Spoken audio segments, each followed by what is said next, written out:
was broken on Valentine's Day. Every Valentine's Day, I made a heart out of candy for Destiny. But this year, I had a problem. There wasn't enough candy to make a heart. Yeah, of course, I could have made a smaller heart, but that wouldn't be as interesting. Destiny was still sleeping, so I went to the store to buy more candy to make a heart. But when I tried to make the heart with the new box, I ran out of candy again. I wanted to know why I couldn't make a heart like I usually do. So I DM'd the CEO of the company that makes the candy and asked if they could send me a box with the original amount. And you want to know what he said? No, with a heart emoji. I was so upset because I couldn't finish the heart. And then Destiny came downstairs and asked what was wrong. I was embarrassed, but I told her and she started laughing. Then she combined both of the hearts I made and made one big heart. Subscribe if you think I'm dumb for not thinking of that.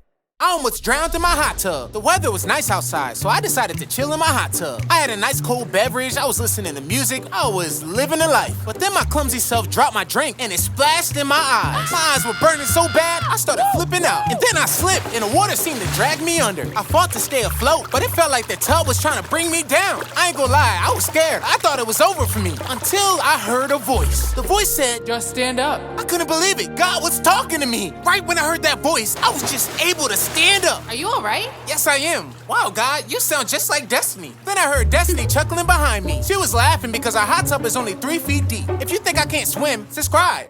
The monster next door. One night as I was taking out the trash, I realized that I had a pile of boxes that needed to be taken to the curb. I tried to carry them all at once, but the weight was too much for me to handle. Frustrated, I decided to carry each box one by one. As I was carrying the last box, I heard an eerie noise coming from the construction site next to my house. At first, I tried to ignore it, but I heard the sound again, and I couldn't shake off the feeling that something was wrong. I hesitantly approached the entrance of the construction site, and as I got closer, the noise stopped. I could barely see anything in the darkness, and I had to rely on my flashlight to see my surroundings. Suddenly, the noise started again, and I quickly covered my flashlight. I could tell that it was coming from upstairs, so I slowly made my way up the stairs. As soon as I reached the top of the stairs, the noise stopped. Get out or stay with me forever. My heart dropped as I turned around and ran for my life, but my troubles were far from over. The thought of being trapped in my own home with the monster lurking next door was enough to make my blood run cold. I taught my son a lesson. So our son Caden had been slacking off on his responsibilities lately. He has a weekly chores chart that he hasn't been following at all. Destiny told me it was time to teach him a lesson, but I had a different plan in mind. I went to his room, slammed the door shut, and gave him a piece of my mind. Caden, we need to talk. You haven't been keeping up with your chores around here, and it's time we do something about it. Caden was in the back seat waiting to hear his punishment. But instead of giving him a punishment, I did something a little different. I took him to get ice cream. Caden was so confused, he thought it was a trick. I told him it wasn't and took the opportunity to teach him how to balance fun with responsibilities. When we got home, Destiny was standing there, so I pretended like I was being hard on Caden the whole time. But it was alright because Caden knew I was faking. Subscribe if you think Destiny's gonna find out. My son called me weak. I decided to challenge myself and attempt to do 200 push-ups in one go. I had been working out lately, so I was feeling confident. I started off strong, powering through the first 50 push-ups without breaking a sweat. But as I got close to the halfway mark, my arms started to feel like jelly. So I took a quick break to catch my breath and wipe off the sweat from my forehead. This is easy. I got this. But as I continued my push-ups, my arms felt heavier and heavier with each rep. I started to lose count and my form became really sloppy. I had 5 push-ups left as my son Caden walked into the house. After 3 more push-ups, I collapsed on the floor. Caden started laughing because he thought I only did 3 push-ups. I told him I really did 198, but he didn't believe me. Subscribe if you think Caden and I should have a push-up challenge. I bought a time machine, so I was on a hunt for a new green screen when I came across a website selling a special one. I love special things, so I decided to purchase it. When it arrived, I eagerly set it up and discovered that it came with a remote, which was a little odd to me. Intrigued by the remote, I started pressing random buttons, and suddenly, a video of myself appeared on the screen. I was standing in the kitchen about to eat my wife's last cup of applesauce. I knew how much trouble I had gotten into for this in the past, so I decided to take matters into my own hands. Without hesitation, I jumped through the screen, told my past self that I was from the future, and warned him not to eat that applesauce. He asked why, and all I said was, Destiny. And he quickly put the cup back. Now that everything was fixed, there was only one thing left to do. The moral of the story? If you got a problem that's hard to unwind, just use a green screen to travel back in time. I found The Last Airbender. My son's birthday was approaching fast, and he had only one request: an Aang Last Airbender action figure. I thought I could just go to the store and buy the toy, but I was wrong. Target didn't have an Aang toy, and that's when my search for The Last Airbender began. I drove to every store around me and I couldn't find it, so I searched online, and there was one problem. It wouldn't arrive on time for his birthday. I started to panic. I didn't want to disappoint him. Who can help me find Aang? Who? And that's when it hit me. If I wanted to find Aang, all I had to do was find Zuko. So I went on Safari and found someone who was selling a Zuko action figure. I asked them if they knew anyone with an Aang action figure, and they had one, but they said it wasn't for sale. I told them I would trade anything for it, and after some negotiation, I traded my Tesla for it. Subscribe if you think I made a dumb trade. I got caught dancing. So like I said before, I got a little fat. So I decided to try a new exercise routine. It involved dancing, and I thought it would be a fun way to get in shape. I put on some music and started moving my body to the beat. At first, I felt a bit silly, but I felt even worse when I realized that my blinds were open and my neighbors were watching. I was embarrassed, so I quickly closed the blinds and tried to pretend like nothing had happened. But then I had an idea. What if I turned this into something funny? I opened the blinds back up and put on a show. And guess what? My neighbors loved it. They started dancing along with me, and from then on, we became workout buddies. The moral of the story is, if someone sees you dancing, don't be so quick to run, because embarrassing moments can lead to a lot of fun.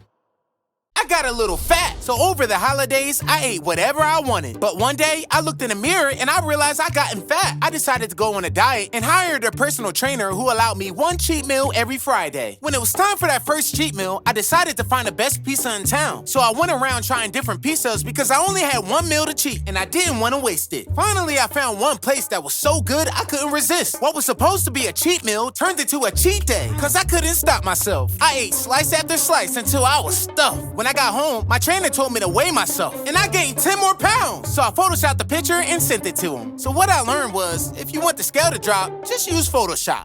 Oh, what you doing, Daryl? Eating my candy bar, I'm hungry. Not in here. Driving in this car is getting hard. Oh, here you go. I'm hungry and the next rest stop is far. Be quiet, little boy. I really want to eat this chocolate bar.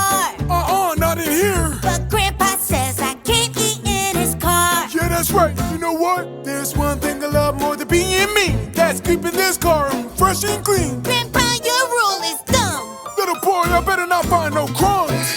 Driving in this car is getting hard. Stop complaining about everything. I'm hungry and the next rest stop is far. Be quiet, little boy. I really want to eat this chocolate bar. The only person eating in my car is me. But Grandpa says I can't eat in his car. Yeah, that's right. I don't like you, Grandpa.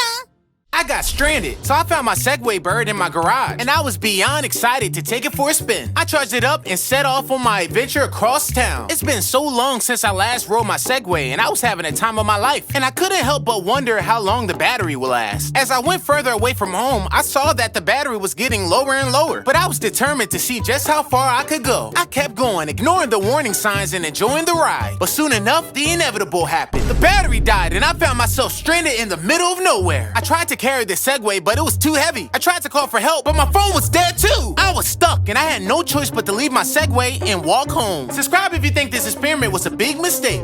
I had to sell my drum set. One day, I was happily playing my drums when my wife Destiny burst into the room and told me that my drumming was waking up our baby. She said I should buy an electric drum set. At first, I refused because electric drums just aren't the same. But then Destiny said sell the drums or sleep on the couch. So I bought an electric drum set and started playing. And to my surprise, it sounds just as good as my acoustic drums. And I could play as loud as I wanted to without waking up the baby. But the next day, Destiny told me that the baby seemed to cry more without hearing my acoustic drum set. And I told her that I had already sold them, but she wasn't having it. She told me to buy them back or sleep on the couch. So I bought them back, and as soon as I started playing them, the baby stopped crying and fell asleep. So the moral of the story is that if you're a drummer, sometimes a loud beat can help your child sleep. I wanted to prove her wrong, so I convinced Destiny to take a self-care day since she had been taking care of Kaylani nonstop. She didn't think I could handle it, but I told her it would be a piece of cake. At first, everything was going smoothly. I fed her and burped her, but then she spit it up all over my new hoodie. I tried to clean it up, but Kaylani wouldn't stop crying. I tried everything I could think of to soothe her, but nothing seemed to work. I thought about calling Destiny for help, but I didn't want her to think I couldn't handle it. Then I remembered that Kaylani needed medicine for her stomach, so I gave it to her, hoping it would help. Unfortunately, it didn't. Feeling defeated, I went to my studio to respond to some emails. As I was typing away, I noticed that Kaylani had stopped crying. I looked at her and saw that she was staring at the black and white panels on the wall. Of course, babies love black and white objects, so I moved her closer to the panels. She was mesmerized by them, and I finally had a moment of peace. Just as I was starting to feel like I had everything under control, Destiny walked in and asked how it was going. I smiled and said, "It's a piece of cake." Oh, what's that smell, Grandpa? Oh, it's just some good old fish. Does this smell good? No, I hate fish. I told you I wanted a hot dog. Oh, it's always something when you down. You gonna eat this fish. You hear me? Grandpa's got the grill all fired up. He's cooking some fish, but I want a hot dog. The smell of fish is making me frown. I told my grandpa what I want, but he let me down. You should be grateful for what you get. Oh no. Little boy, I ain't have to cook you. Shush, Grandpa! What? Do you hold your nose when you bite me? Cause that fish smells just like my feet. Be quiet. Grandpa's got the grill all fired up. Yeah. He's cooking some fish, but I want a hot dog. No. The smell of fish is making me frown. I told my grandpa what I want, but he let me down. Be quiet, little boy. I'm not eating for 24 hours, so I went to put on my favorite jeans and they didn't fit. That's when I realized I had gained some weight. So I decided to start my diet by fasting for 24 hours to help my body burn fat. Destiny didn't think I could do it, so we made a bet. If I did it, she'd give me a long massage. But if I couldn't, I'd take her on a Chanel shopping spree. At first, I was doing well, keeping busy and not eating. But as time passed, I kept going to the kitchen. To distract myself, I left the house and drove around. But in Miami, there's restaurants on every block. I was getting so hungry, so I ditched my car and headed out on foot, only to find even more restaurants. Eventually, I gave in and ate some pizza. When I got home, I tried to act like I hadn't eaten in days. But then Destiny showed me the credit card charge of the pizza place. But she said once I reach 11 million subscribers, we can return everything I bought her. So subscribe. Jeff Bezos sent me a message. So I was on the couch watching Young Sheldon when I received a phone call. And it was Amazon telling me that I only had a few hours left to return all the things I didn't want. Or I wasn't going to get my money back. I panicked. I had about $1,000 worth of stuff to return and I wanted all my money back. But things got worse when I realized UPS was closing in 5 minutes. I grabbed all of my returns, threw them in the trunk, and sped all the way there. And guess what? I was too late. I was so hurt because I wasn't going to get my $1,000 back. But then I had an idea. I sent Jeff Bezos a message letting him know what was happening. I didn't think he was gonna respond, but he did. He said he'll tell Amazon to refund me all my money and I could keep everything I bought. Although I no longer need these things. I just wanna say thank you, Jeff Bezos. Subscribe if you think Amazon is taking over the world. I forgot to buy a gift, so I planned the perfect Valentine's Day getaway for me and Destiny. A cozy hotel room, an ocean view, and enough chocolate to make a cocoa bean cry with joy. With every detail perfectly arranged, I forgot the main thing, the gift. I had to think fast, so I left our room and ran around the whole entire resort looking for a gift, and I found absolutely nothing. I was so mad at myself. How did I forget the gift? But then I had an idea. I went back into our room, pulled out a microphone, and started singing our wedding song. Destiny loved every moment of it. So the moral of the story is, sometimes the greatest gifts aren't the ones you buy. Just grab a mic and sing all night. Subscribe if you think Destiny's gonna figure it all out. No more junk food. Destiny wanted our family to be more healthy, so she threw away all the junk food and filled our pantry with healthy snacks. Katie and I weren't too happy about this and decided that we were going to sneak some junk food when she wasn't looking. We waited until Destiny went to the store and then snuck some junk from our hidden stash. We had all types of stuff in there. Cookies, candy bars, Takis, you name it. We were having a great time until we heard the front door open. We tried to hide everything and act natural, but Destiny knew something was up. She looked around and seen that the top cabinet was open and found all of our junk. She was so disappointed in us and threw away everything. The moral of the story is that if you try to hide something from your spouse, they will always find out. She said she would never forgive me, so Destiny's been busy lately. So me being the nice guy that I am, I decided to take over watering duties of her beloved baby palm tree. This wasn't just any palm tree. Her grandmother gave it to her, which made it special. At first, things were going great. I was watering it every single day, but then I just started to forget. Weeks went by without me watering it. And then one day I went into the backyard and it was unalive. I tried watering it, but it was too late. So there was only one thing left to do. Go to the store and buy a new one. The replacement palm tree looked just like the old one, so I knew I was in the clear. Then later that day, Destiny said she was taking out the trash. I tried to beat her to it, but it was too late. She found the unalive palm tree in the garbage bin and said she would never forgive me. Subscribe if you think I should have told the truth instead of trying to hide it. I had a stolen laptop. One day, I was relaxing at home when I heard the doorbell ring. I opened the door to find a laptop with a note attached to it. My heart sank as I read the note, which said that the laptop was stolen and I had 6 hours to unlock it or else the police will be called. I was terrified, not just because of the potential jail time, but also because I hadn't unlocked a computer in years and had no idea how to do it anymore. I spent hours trying to crack the password, but to no success. Exhausted and defeated, I decided to take a nap. As I drifted off to sleep, I kept hearing a voice in my dreams saying, recovery mode, recovery mode. With just 10 minutes left on the clock, I booted the laptop into recovery mode and managed to unlock it just in time. I stepped outside to put the laptop down, only to find a note with a smiley face on it. Just then, I heard police sirens approaching my house. The moral of the story, there's not a day blackmailers can be trusted. Do what they say and you might still get busted.